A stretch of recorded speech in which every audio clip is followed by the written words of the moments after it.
എല്ലാവർക്കും ഡീസ് കുക്കിങ്ങിൻ്റെ പുതിയൊരു വീഡിയോയിലേക്ക് സ്വാഗതം. ഇന്നൊരു മസാലക്കറിയാണ് ഉണ്ടാക്കാൻ പോകുന്നത്. ഉരുളക്കിഴങ്ങ് കൊണ്ടൊരു മസാലക്കറി. ചോറിനും ചപ്പാത്തിക്കും ദോശയ്ക്കും അപ്പത്തിനൊക്കെ കൂടെ കഴിക്കാൻ പറ്റിയ രുചികരമായ ഈ കറി എങ്ങനെ ഉണ്ടാക്കാമെന്ന് നമുക്ക് നോക്കാം. ഈ മസാലക്കറി ഉണ്ടാക്കാനായി ഞാനിവിടെ 3 മീഡിയം സൈസിലുള്ള ഉരുളക്കിഴങ്ങ് ക്യൂബ്സായി കട്ട് ചെയ്തിട്ട് എടുത്തിട്ടുണ്ട്. തീരെ ചെറിയ ക്യൂബ്സ് അല്ല, ഒരു മീഡിയം സൈസ് ക്യൂബ്സ് ആയിട്ട് എടുത്തിട്ടുണ്ട്. പിന്നെ വേണ്ടത് തക്കാളിയാണ്. ഒരു മീഡിയം സൈസിലുള്ള തക്കാളി ചെറുതായി കട്ട് ചെയ്ത് വെച്ചിട്ടുള്ളതാണ്. ഒരു മീഡിയം സൈസിലുള്ള സവാള ഇങ്ങനെ നീളത്തിൽ തിന്നായി കട്ട് ചെയ്തെടുത്തിട്ടുണ്ട്. നല്ല എരിവുള്ള പച്ചമുളക് 3 എണ്ണം നീളത്തിൽ കട്ട് ചെയ്തെടുത്തിട്ടുണ്ട്. പിന്നെ വേണ്ടത് ഇഞ്ചിയും വെളുത്തുള്ളിയാണ്. ഞാൻ വലിയൊരു കഷ്ണം ഇഞ്ചിയും 10-12 അല്ലി വെളുത്തുള്ളിയും എടുത്തിട്ടുണ്ട്.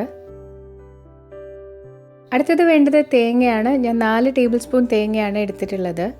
ഇനി ഗരം മസാലകളാണ്. ഒരു വലിയ കഷ്ണം പട്ടയും 2 ഏലക്കയും 3 ഗ്രാമ്പും 1/2 ടീസ്പൂൺ പെരിഞ്ജീരകമാണ് ഞാൻ എടുത്തിട്ടുള്ളത്. ഇനി ഇതുകൂടാതെ മല്ലിപ്പൊടിയും മുളക് പൊടിയും ചേർത്ത് കൊടുക്കുന്നുണ്ട്. ഇനി ഈ കറി നമുക്ക് ഉണ്ടാക്കാൻ തുടങ്ങാം. അപ്പോൾ അതിനായിട്ട് ആദ്യം തന്നെ ഈ ഉരുളക്കിഴങ്ങ് നമുക്കൊന്ന് വേവിച്ചെടുക്കണം. അപ്പോൾ ഒരു കുക്കറിലേക്ക് ഉരുളക്കിഴങ്ങ് ആദ്യം ഇട്ട് കൊടുത്തതിന് ശേഷം അതിൻ്റെ കൂടെ തന്നെ സവാളയും തക്കാളിയും പച്ചമുളകും ഇട്ട് കൊടുക്കാം. എന്നിട്ട് ഈ കറിക്ക് ആവശ്യമായിട്ടുള്ള ഉപ്പും ഒരു 1/2 ടീസ്പൂൺ അളവിനുള്ള മഞ്ഞൾപ്പൊടിയും ഇട്ട് കൊടുക്കാം. ഒരു തണ്ട് കറിവേപ്പില ഇട്ട് കൊടുക്കാം. എന്നിട്ട് ഈ ഉരുളക്കിഴങ്ങ് വേവാൻ പാകത്തിനുള്ള വെള്ളവും ഒഴിച്ചു കൊടുക്കാം.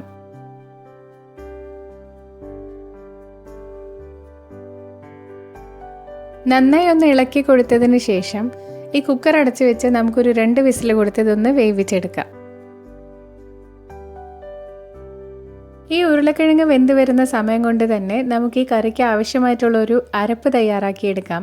അപ്പോൾ അതിനായി ഒരു കടായി വെച്ച് ചൂടായതിന് ശേഷം അതിലേക്ക് കുറച്ച് എണ്ണ ഒഴിച്ചു കൊടുക്കാം. എണ്ണ ചൂടായതിന് ശേഷം നമ്മൾ മാറ്റി വെച്ചിരുന്ന ഗരം മസാലകളും ഇഞ്ചിയും വെളുത്തുള്ളിയും അതിലേക്ക് ഇട്ട് കൊടുക്കാം. ഇത് ചെറുതായി ഒന്ന് വഴറ്റിയെടുക്കാം.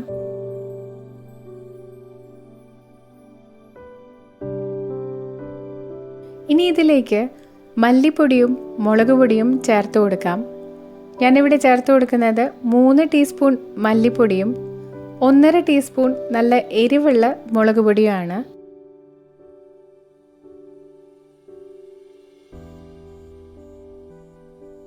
ഇനി ഈ പൊടികളൊക്കെ നല്ല ബ്രൗൺ കളർ ആവുന്നത് വരെ ചെറിയ ഫ്ലെയിമിൽ ഇട്ട് കൊടുത്ത് നന്നായി ഒന്ന് വറുത്തെടുക്കാം.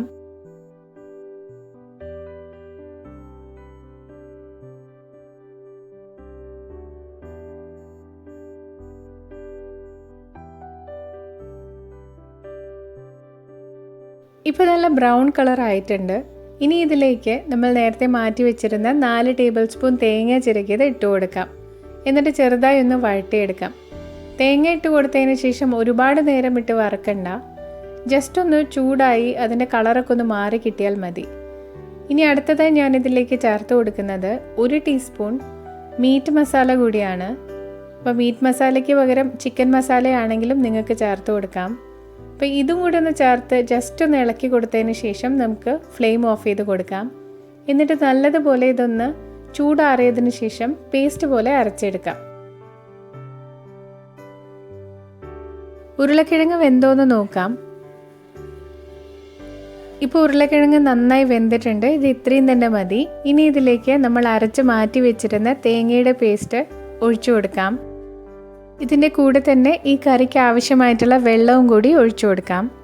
തേങ്ങ അരച്ച് ചേർക്കുന്നത് കൊണ്ട് ഈ കറി ഒന്ന് ചൂടാറി വരുമ്പോൾ ഒന്നുകൂടി ഒന്ന് കുറുകി വരും.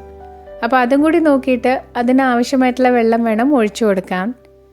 ഇത് നന്നായി ഒന്ന് ഇളക്കി കൊടുത്തതിന് ശേഷം ഇതൊന്ന് ചെറുതായി തിളച്ച് വരാൻ വേണ്ടി വെയിറ്റ് ചെയ്യാം.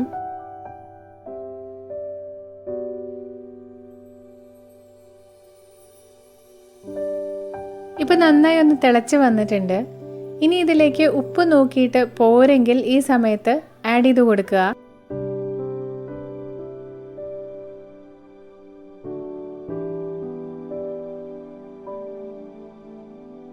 കുറച്ച് കറിവേപ്പിലയും കൂടി ഇട്ട് കൊടുത്ത് നന്നായി ഒന്ന് ഇളക്കി കൊടുത്തതിന് ശേഷം നമുക്ക് സ്റ്റവ് ഓഫ് ചെയ്ത് കൊടുക്കാം. എന്നിട്ട് ഈ കറിയിലേക്ക് നമുക്ക് താളിച്ച് ചേർക്കാം.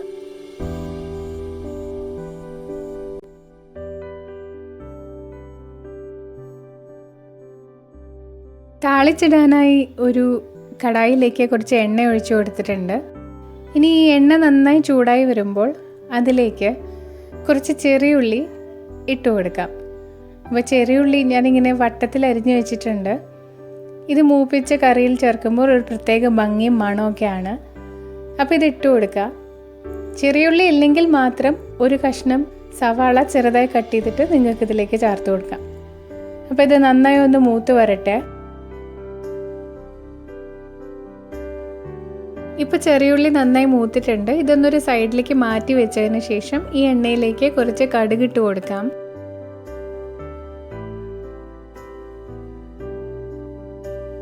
ഇപ്പോൾ കടുകും നന്നായി പൊട്ടിയിട്ടുണ്ട്.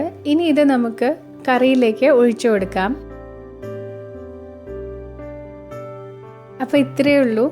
ചോറിനും ചപ്പാത്തിക്കും ദോശയ്ക്കും അപ്പത്തിനൊക്കെ കഴിക്കാൻ പറ്റിയ നല്ല ഒരു കറിയാണിത്. അപ്പോൾ എല്ലാവരും ഇതൊന്ന് ട്രൈ ചെയ്ത് നോക്കുക. എന്നിട്ട് ഫീഡ്ബാക്കും അറിയിക്കണം. അപ്പോൾ ഇന്നത്തെ ഈ വീഡിയോ എല്ലാവർക്കും ഇഷ്ടമായെന്ന് കരുതുന്നു. ഇഷ്ടപ്പെട്ടാൽ എന്നും പറയുന്നത് പോലെ ലൈക്ക് ചെയ്യാനും ഷെയർ ചെയ്യാനും കമൻറ്റ് ചെയ്യാനും മറക്കരുത്. അതുപോലെ തന്നെ ഈ ചാനൽ ഇതേവരെയും സബ്സ്ക്രൈബ് ചെയ്യാത്തവരുണ്ടെങ്കിൽ ഒന്ന് സബ്സ്ക്രൈബ് ചെയ്ത് സപ്പോർട്ട് ചെയ്യാനും മറക്കരുത്. പുതിയൊരു വീഡിയോവുമായി വീണ്ടും കാണാം. Thanks for watching tees cooking.